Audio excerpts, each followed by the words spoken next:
tips and advice on engine support.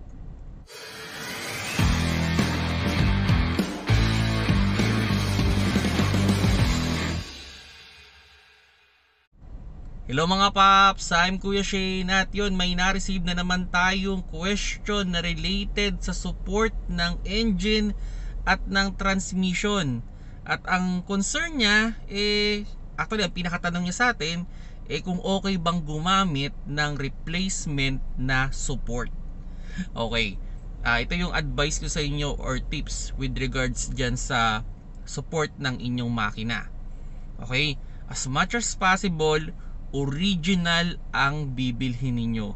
Okay? Kung kaya, hindi kayo tipid mode, gusto nyo yung pinakamagandang vibrate ng makina ninyo, doon kayo sa original. Especially kung ang inyong sasakyan ay automatic transmission.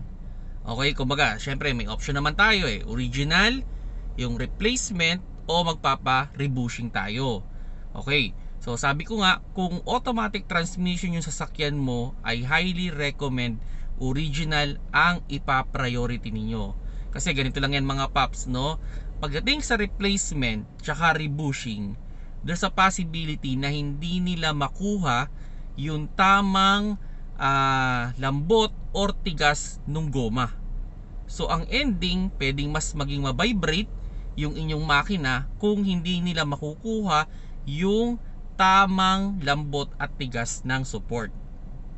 Although may mga transmission support o engine support na minsan malayo yung presyo. Like for example, yung Mirage ko before.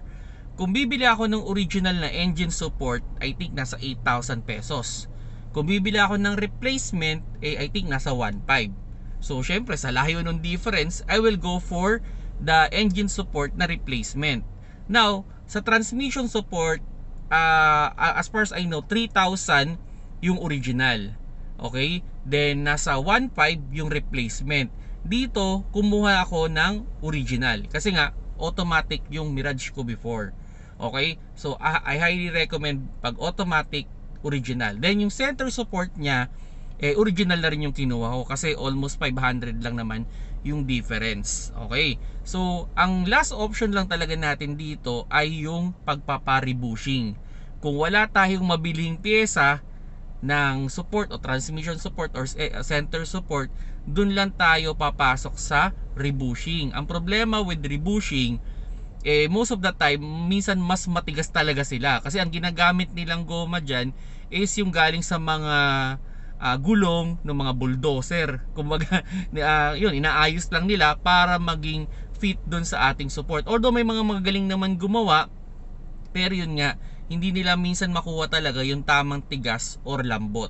Sa replacement naman, ang nagiging problema dyan, yung quality ng rubber. Kasi iba pa rin yung quality nung original rubber compare with the replacement na medyo, yung iba tumitigas, yung iba naman sobrang lambot, hindi ganun ka flexible, unlike kasi nung original na tamang-tama talaga. So yun mga paps, no, yung tips ko with regards dyan sa engine support, transmission support.